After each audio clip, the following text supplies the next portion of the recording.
சீமான் அவர்கள் வந்து ஊருக்கு உபதேசம் பண்றாரு, ஆனா அதை தானே ஃபாலோ பண்றது இல்ல. நீங்க என்ன பெரிய இதா, நீங்க பாருங்க, நீங்க உங்க வீட்டுல இதை வளர்க்குறீங்க அதை வளர்க்குறீங்க, ஆனா ஊருக்கு எல்லாத்தையும் இதை சொல்றீங்க, ஆடு மாடு வளர்க்க சொல்றீங்க. ஆனா ஆடு மாடு வளர்த்தல் என்பது அரசு பணியாக ஆக்கப்படும் அப்படிங்கிறது நாம் தமிழர் கட்சியோட கொள்கை வரைவு புத்தகம் சொல்லுது.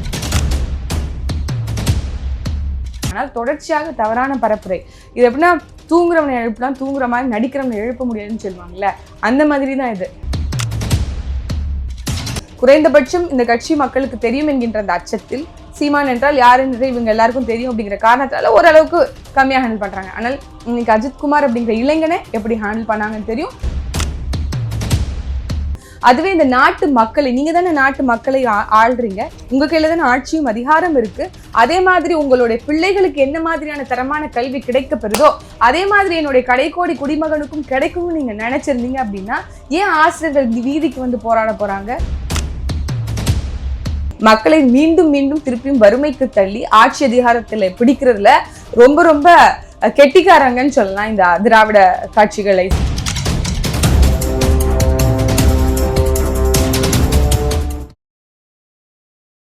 கலங்கரை சொந்தங்களுக்கு அன்பு வணக்கம். இன்று நம்மோடு நேர்காணலில் இணைந்திருப்பவர் நாம் தமிழர் கட்சியின் ஃபாத்திமா ஃபர்கானா அவர்கள். வணக்கம் மேம். வணக்கம். நலமா இருக்கீங்களா மேம்? இன்னைக்கு நம்ம இந்த வீடியோவில் எப்படி போக போகிறோம் அப்படின்னா, அதாவது வந்து திராவிட பேரன்கள் பேத்திகள் எல்லாமே வந்து பார்த்தீங்கன்னா ஒரு மெயின் ஸ்ட்ரீம் மீடியாவில் ஒரு விவாதம் அப்படின்ற ஒரு பேரில் உட்கார்ந்துக்கிட்டு சீமான் அவர்களை பற்றி தவறான பரப்புரையை மேற்கொண்டுட்டு இருக்காங்க. அந்த இடங்களில் உங்களுக்கு பேசக்கூடிய அந்த வாய்ப்பு, அந்த நேரம் வந்து குறைவாக இருக்குது. அதனால தக்க பதிலடி கொடுக்க முடியல.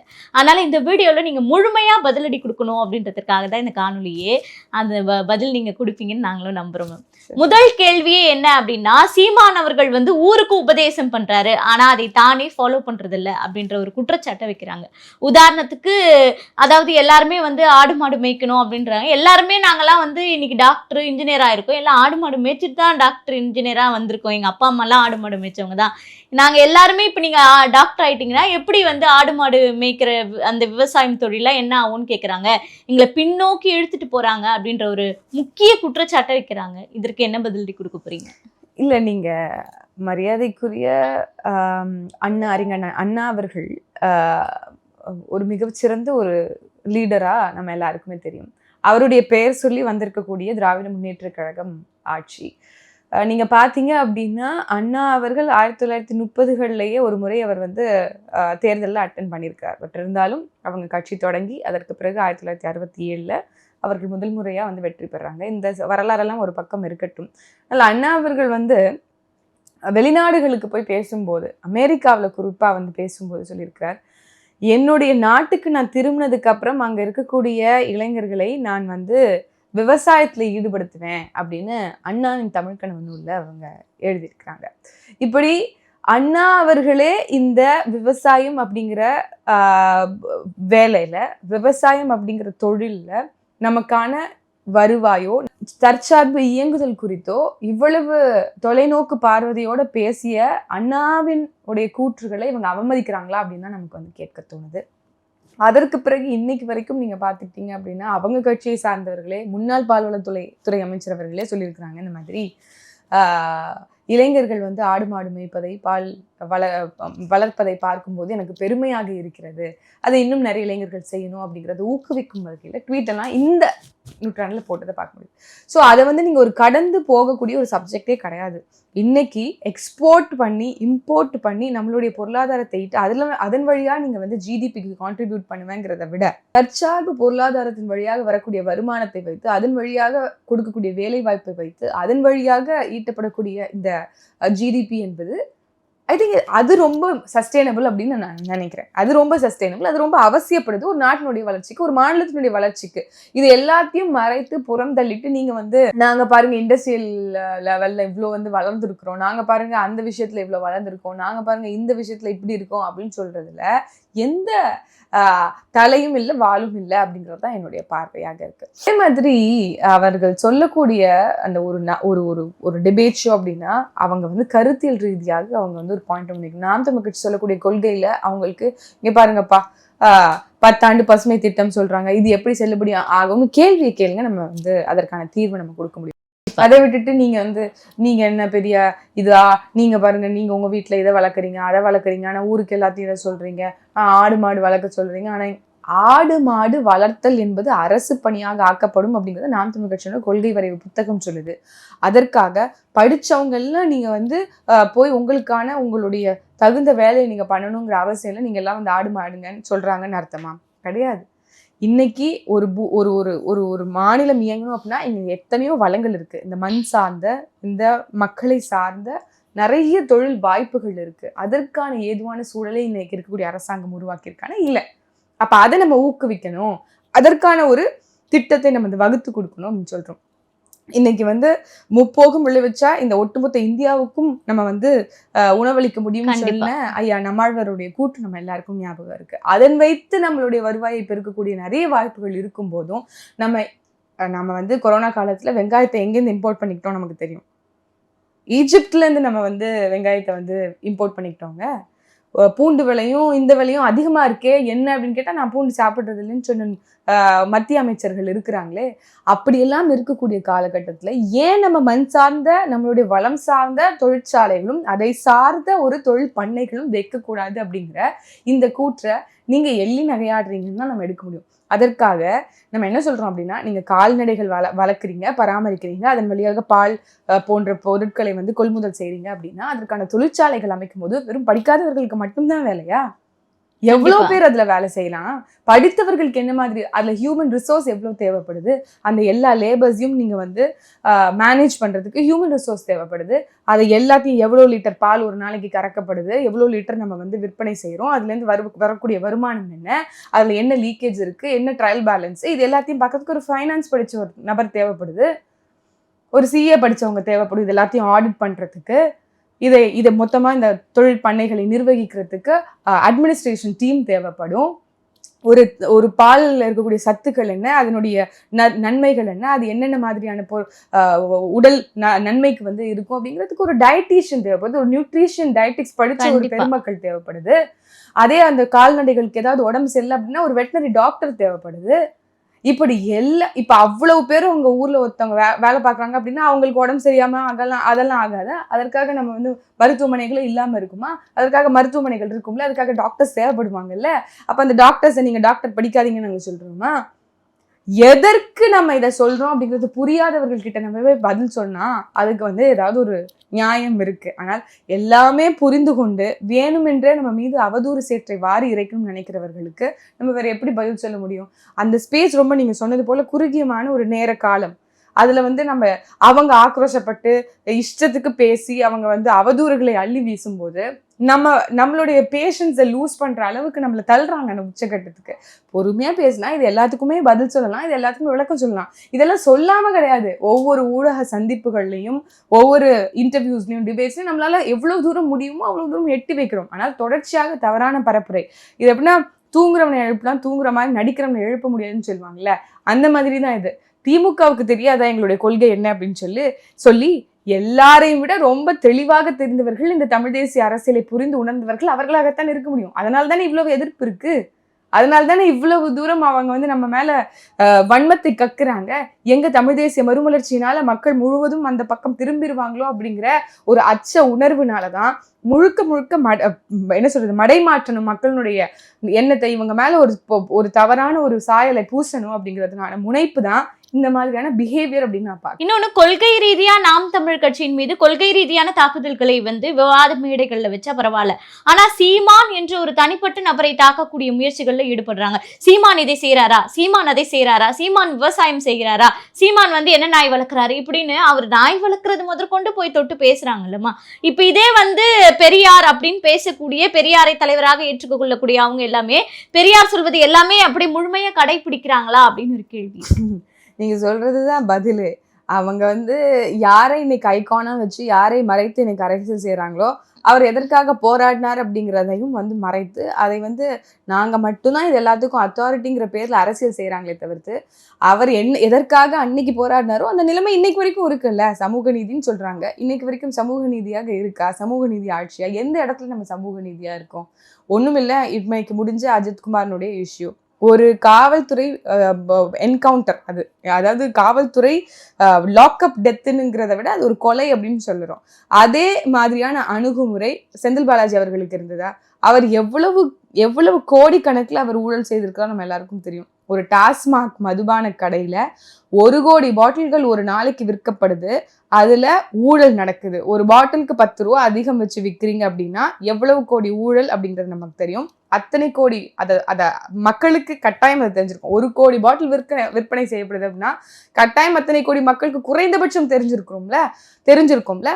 அப்போ ஆனால் அமைச்சராக இருந்தார் என்ற காரணத்திற்காகவே அவர் நிறைய தங்க முட்டை இடும் வாத்து இருக்கக்கூடிய துறையை கையில வைச்சிருக்கிறார் என்பதற்காகவே அவர் மீது இந்த காவல்துறையும் இந்த அரசும் எப்படி அணுகியது அப்படிங்கிற பார்வையை நம்ம ஒரு எக்ஸாம்பிள், ஒரு கிளாசிக் எக்ஸாம்பிளா எடுத்துக்கலாம். அதுவே எங்களுடைய கட்சியை சார்ந்த அண்ணன் சாட்டை துரைமுருகன் போன்றவர்களோ, இல்ல அண்ணன் இடுமானம் கார்த்தி போன்றவர்களோ, இல்ல தம்பி தென்னகம் விஷ்ணு போன்றவர்களோ, இல்லை எங்களுடைய கட்சியில இருக்கக்கூடிய சின்ன சின்ன ஆட்களை போலவோ எப்படி அவர்கள் கையாளுகிறார்கள், அவங்களை எப்படி நடத்துறாங்க, அவங்களை எப்படி அலக்கழிக்க வைக்கிறாங்க, அவங்க குடும்பத்துக்கே தகவல் சொல்லாம விசாரணை என்கின்ற பேர்ல வெவ்வேறு ஊர்களுக்கு கொண்டு போயிட்டு அது என்ன அப்படிங்கிறதே தெரியாம நடத்துறாங்க அப்படிங்கிறது உங்களுக்கு தெரியும். அதுவும் குறைந்தபட்சம் ஒரு மீடியா அட்டென்ஷன் இருக்கக்கூடிய ஒரு கட்சி அப்படிங்கிறதுனாலதான், குறைந்தபட்சம் இந்த கட்சி மக்களுக்கு தெரியும் என்கின்ற அந்த அச்சத்தில் சீமான் என்றால் யார் என்று இவங்க எல்லாருக்கும் தெரியும் அப்படிங்கிற காரணத்தால ஓரளவுக்கு கம்மியா ஹேண்டில் பண்றாங்க. ஆனால் இன்னைக்கு அஜித்குமார் அப்படிங்கிற இளைஞனை எப்படி ஹேண்டில் பண்ணாங்கன்னு தெரியும். அவர் இன்னைக்கு இல்லவே இல்லை.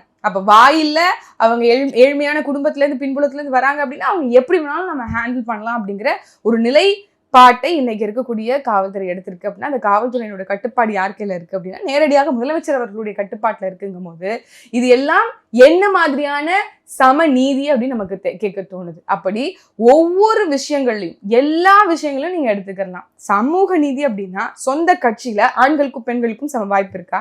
இல்ல. அதே மாதிரி சமூக நீதி அப்படின்னு சொல்றீங்க, எல்லாருக்கும் சமமான வாய்ப்புகள் இங்க வழங்கப்படுதா? வேலை வாய்ப்புகள்ல, கல்வி கூடங்கள்ல, பெண்களுக்கும் ஆண்களுக்குமான ஊதிய வழங்குறதுல எல்லா இடத்துலயும் நீங்க ஒரு அரசு வேலையில எத்தனை இடத்துல பெண்களுக்கு சம வாய்ப்பு இருக்குன்னு உங்களால சொல்ல முடியும்? கண்டிப்பா. இன்னொன்னு, ஆனா அவங்க தரப்புல இருந்து இந்த 2 நாட்களுக்கு முன்னாடி சமூக நீதி விடுதிகள், அரசு விடுதிகள் எல்லாம் சமூக நீதி விடுதிகளா மாத்தி ஒரு பெருமையை சேர்த்திருக்காங்க. இது எல்லாமே ஒரு விதத்துல ஒரு பிராண்டிங். ஆனா அதன்படி நடக்குதா அரசு அப்படின்னா ஆழமா போய் பார்த்தா இல்ல அப்படிங்கறதான் நம்மளால சொல்ல முடியுது. எந்த இடத்துல இருக்கு அப்படிங்கறத நம்மளால கேட்க முடியுது. ஒண்ணுமே இல்ல. குடும்பத்துல இருக்கிறவங்க எல்லாருமே நல்ல பள்ளிக்கூடத்துல படிக்கணும் அப்படின்னு சொல்லி நீங்க நினைக்கிறீங்க. அதுவே இந்த நாட்டு மக்களை, நீங்க தானே நாட்டு மக்களை ஆள்றீங்க, உங்க கையில தானே ஆட்சியும் அதிகாரம் இருக்கு. அதே மாதிரி உங்களுடைய பிள்ளைகளுக்கு என்ன மாதிரியான தரமான கல்வி கிடைக்கப்பெறுதோ அதே மாதிரி என்னுடைய கடைக்கோடி குடிமகனுக்கும் கிடைக்கும்னு நீங்க நினைச்சிருந்தீங்க அப்படின்னா ஏன் ஆசிரியர்கள் வீதிக்கு போராட போறாங்க? ஏன் ஒவ்வொரு கிராமத்துல இருக்கக்கூடிய பள்ளிக்கூடங்களுடைய கட்டடங்கள் சாப்பிடும் போது மேல இருந்து கீழே விழுது? ஏன் போதுமான ஆசிரியர்கள் அங்க இல்ல, பணியமர்த்தப்படல? ஏன் தரமான கல்வி அங்க கொடுக்கப்படுறது இல்ல? எத்தனையோ கேள்விகள் இருக்கு.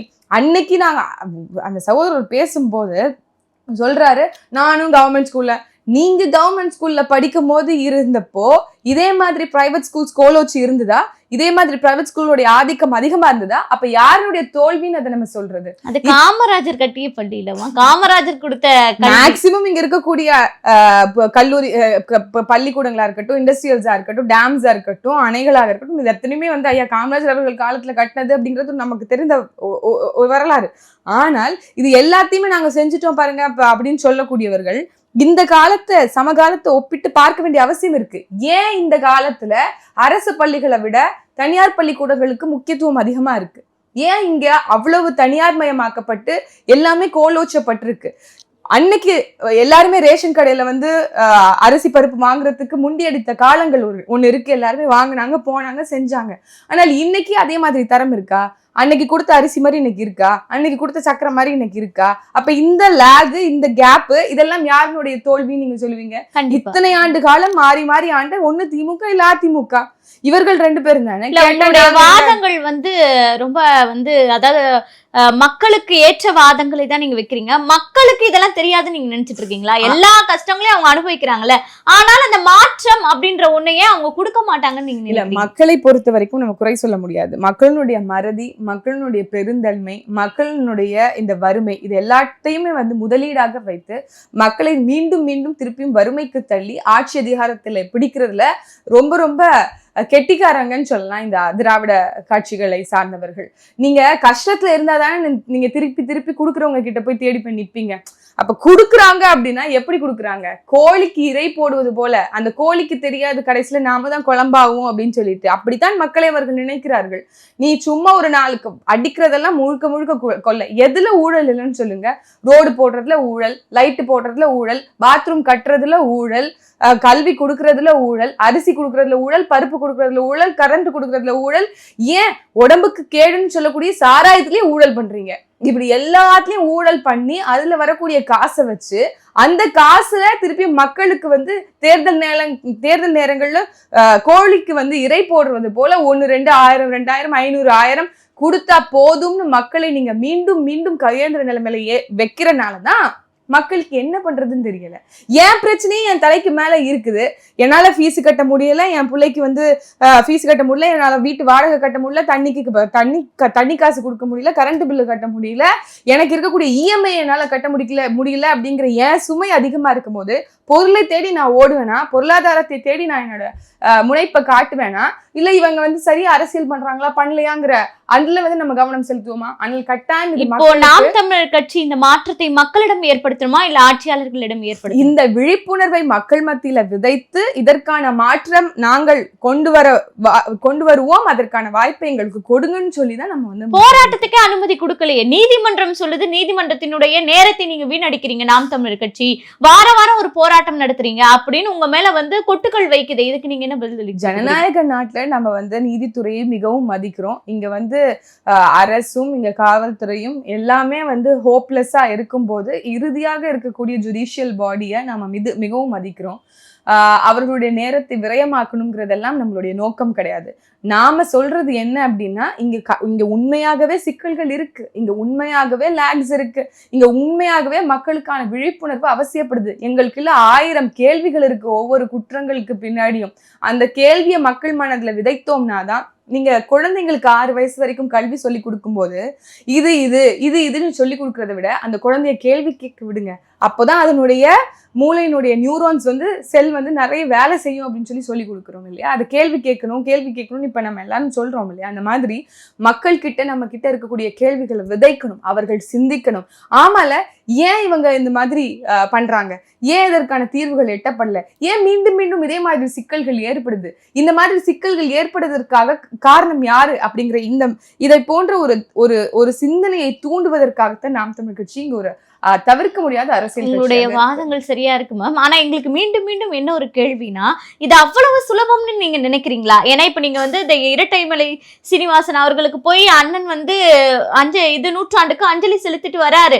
ஆனா இன்னைக்கும் தலித்துகள் அப்படின்னு சொல்லப்பட்ட அவர்களுடைய தலைவராக யார் பார்க்கப்படுறாருன்னா அம்பேத்கர் தான் இன்னைக்கும் பார்க்கப்படுறாங்க. அந்த மக்களே வந்து பறையர் மக்களே அம்பேத்கரை தான் தலைவராக தூக்கி பிடிக்கிறாங்க. அப்ப இங்க இரட்டைமலை சீனிவாசன் ஒரு நபராக அவங்களுக்கு கண்ணுக்கே தெரியல. அப்ப இந்த மாற்றத்தை நீங்க ஏற்படுத்த நினைக்கிறது அவ்வளவு சுலபம் எப்படி நம்புறீங்க? இல்ல, நீங்க சொல்வது போல அந்த நிலை ரொம்ப ஒரு வேதனை தக்க ஒரு சாபக்கேடான நிலைன்னு தான் நம்ம பார்க்கணும். ஐயா பெரியார் அவர்களை தூக்கி பிடிக்கக்கூடிய திராவிட கட்சிகள் ஏன் அண்ணல் அம்பேத்கர் அவர்களை தூக்கி பிடிப்பதில்லை அப்படிங்கிற கேள்வி பலருக்கும் நமக்கு இருக்கும். ஆனால் அண்ணல் அம்பேத்கர் அவர்கள் வெறும் அந்த சமூக மக்களுக்காக பேசல. அவர் உண்மையாகவே உலகத்துல எங்க யாரு வந்து அடிமைப்படுத்தப்பட்டு ஒடுக்கப்பட்டு இருக்கிறார்களோ அவர்களுக்கான விடுதலைக்காகத்தான் அண்ணல் அம்பேத்கர் அவர்கள் பேசியிருக்கிறாங்க. அவனை வந்து நீ வந்து ஒரு அடிமை என்பதை உணர்த்திடு அப்படின்னு சொல்றாங்க.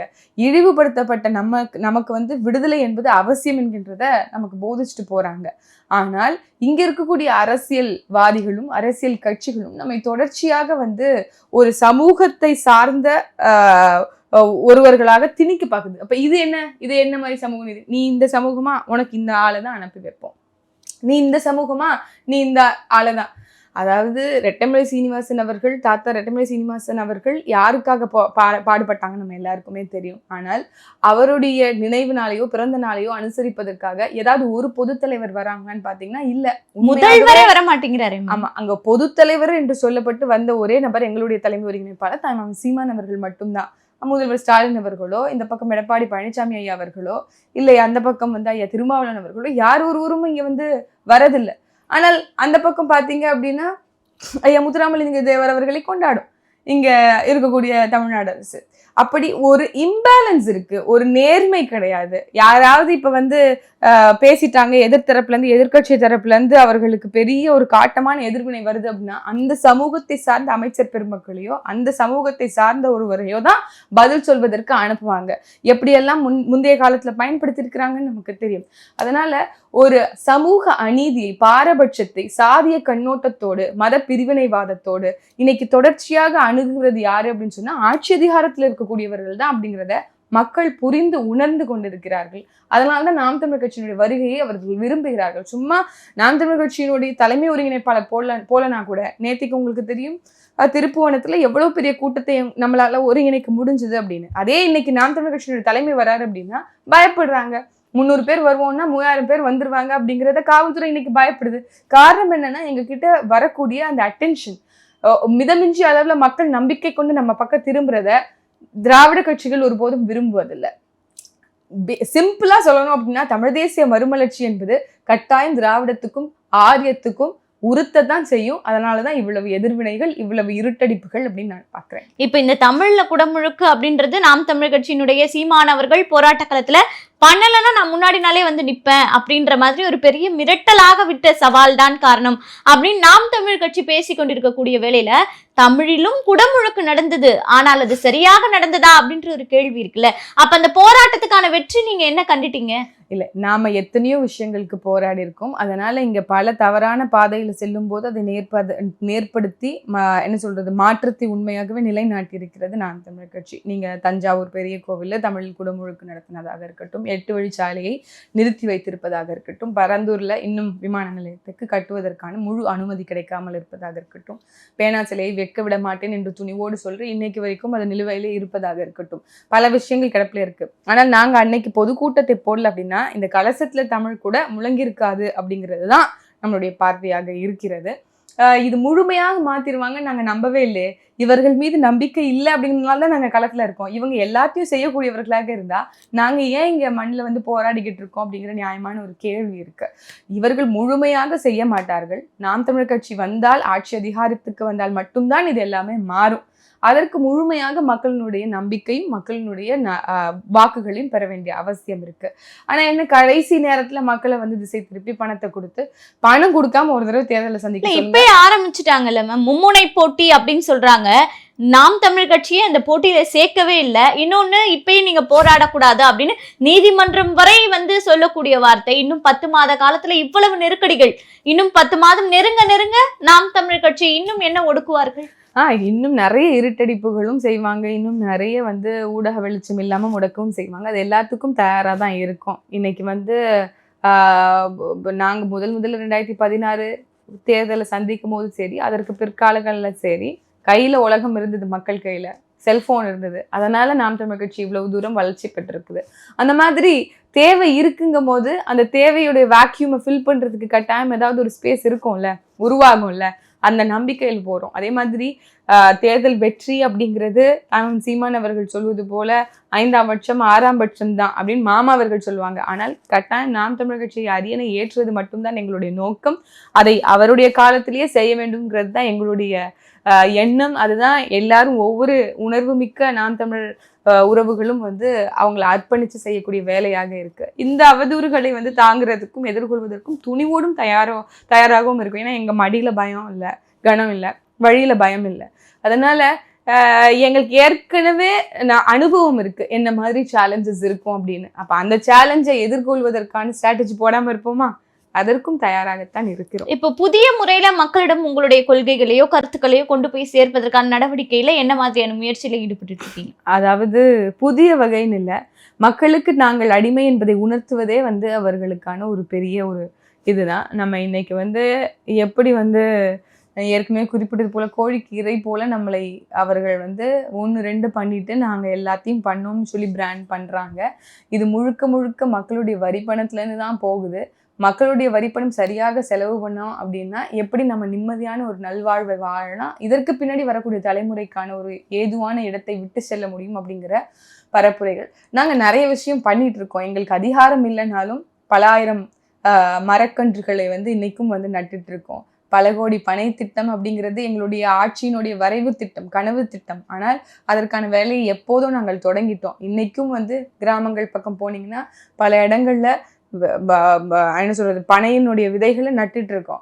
அந்த மாதிரி குருதி கொடையில வந்து வேற எந்த கட்சியும் இத்தனை ஆண்டு காலம் அப்படின்னு சொல்லி பெருமை சொல்லி கொள்ளக்கூடிய எந்த திராவிட கட்சிகளும் எங்களை மிஞ்சி அவர்கள் குருதி கொடையை கொடுக்கல. அப்படி உயிர்மநேயவாதிகளாக மனிதநேயவாதிகள் மட்டும் இல்லாமல் உயிர்மநேயவாதிகளாக மலைக்கும் மண்ணுக்கும் பூச்சிக்கும் சிட்டுக்கும் பூவுக்கும் குருவிக்கும்னு எல்லாவற்றுக்கும் அரசியல் பேசக்கூடிய ஒரு கட்சி வந்து தொடங்கியிருக்கோம். ஆனால் எங்களுடைய சக்திக்கு உட்பட்ட வரைக்கும் தொடங்கியிருக்கோம். இதுவே அதிகாரம் கிடைத்ததுன்னா இந்த பூமியை இன்னும் எவ்வளவு சொர்க்க பூமியாக மாற்றும் அப்படிங்கிற புரிதலை மக்களுக்கு கட்டாயம் வந்து ஒவ்வொரு வீடுகளாக சென்று, அது மாத்திரம் இல்லாமல் எங்ககிட்ட இருக்கக்கூடிய போதுமான ஊடகங்கள், உங்களுக்கு தெரியும் பலரும் இன்னைக்கு வந்து ஆதகம் படுறது என்ன அப்படின்னா, நாம் தமிழர் கட்சியை வந்து யூடியூப் சேனல்ஸ்ல பீட் பண்ணவே முடியாது. ஒரு அரசியல் புரிதலை கொண்டு வரணும்னா எங்களை விட அதிகமா யூடியூப் சேனல்ஸ் வச்சிருக்க மாட்டாங்க.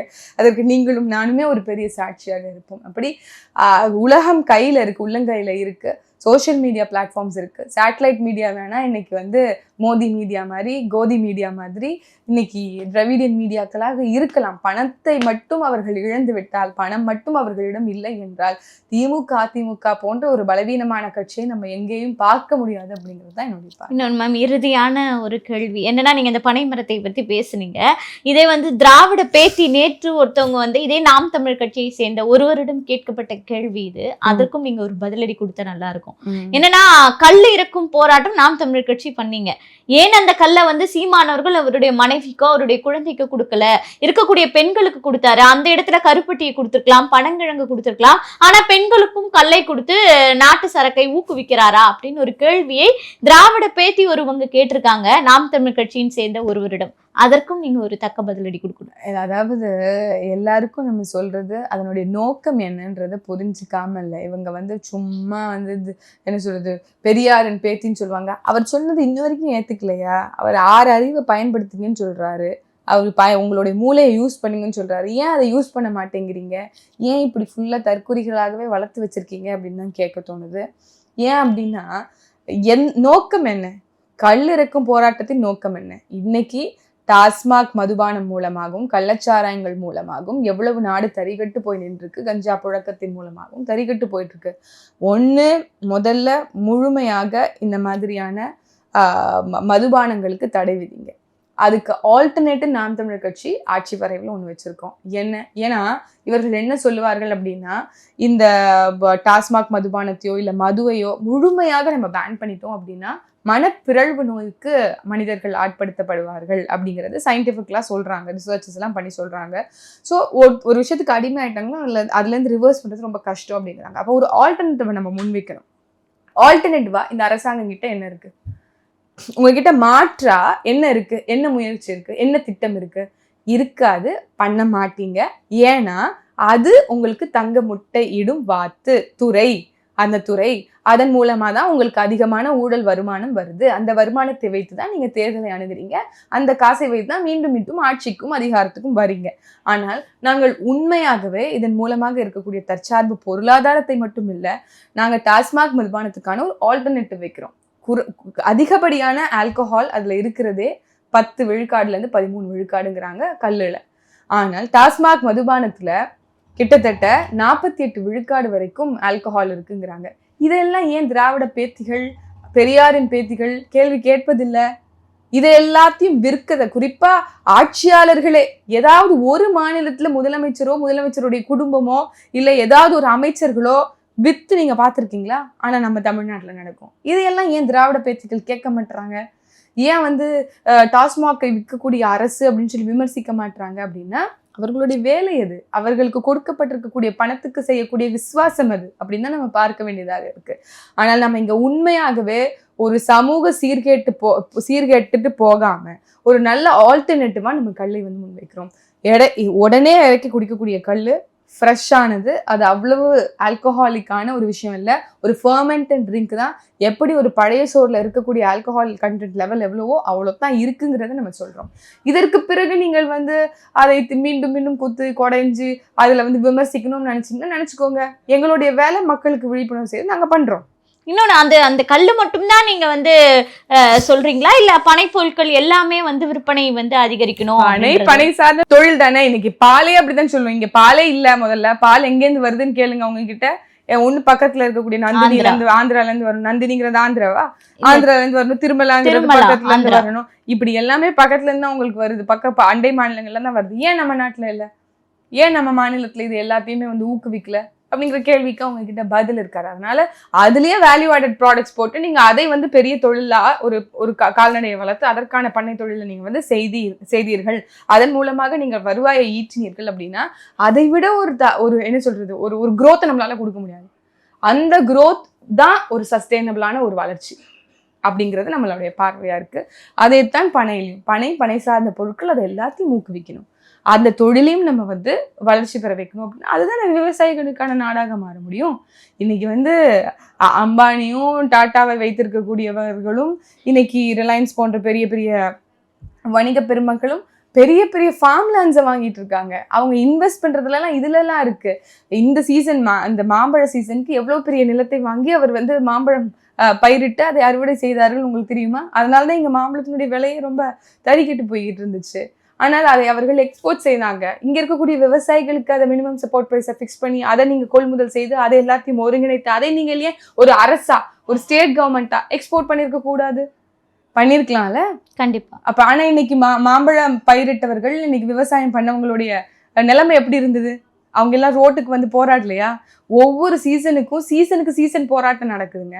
ஆசிரியர்கள், செவிலியர்கள், இந்த மாதிரி விவசாயிகள் அப்படின்னு எல்லாருமே சீசனுக்கு சீசன் என்னென்ன பயிர்கள் வருதோ அத்தனை பயிர்களுக்கும் போராளிகள் இருக்கிறாங்க. இங்க கரும்புனா கரும்புக்கு விவசாயிகள் போராடி இருக்கிறாங்க, மாம்பழம்னா மாம்பழத்துக்கு போராடிக்கிட்டு இருக்கிறாங்க, நெல்லுனா நெல்லுக்கு போராடிக்கிட்டு இருக்கிறாங்க. என்னத்துக்கு இங்க போராடலாம் சொல்லுங்க? இதை எல்லாத்தையும் அனுசரிச்சு அதை எல்லாத்தையும் என்ன ஸ்ட்ரீம்லைன் பண்ணி ஒரு அரசு செய்ய வேண்டிய இடத்துல பெரிய லீக்கேஜ் இருக்கு, பெரிய ஒரு கேப் இருக்கு. இந்த கேப் எல்லாம் ஃபில் பண்ணணும் அப்படின்னா ஒரு மாற்று அரசியல் பிறக்கணும். கண்டிப்பா மேம். அதாவது பல்வேறு தகவல்களை நாம் தமிழ் கட்சியின் மீது கொடுக்கப்பட்ட அந்த விமர்சனங்களுக்கு ஒரு தக்க பதிலடியா நீங்க கொடுத்துருக்கீங்க அப்படின்றத நாங்க நம்புறோம். மற்றொரு காணொலியில் சந்திக்கலாம். நன்றி.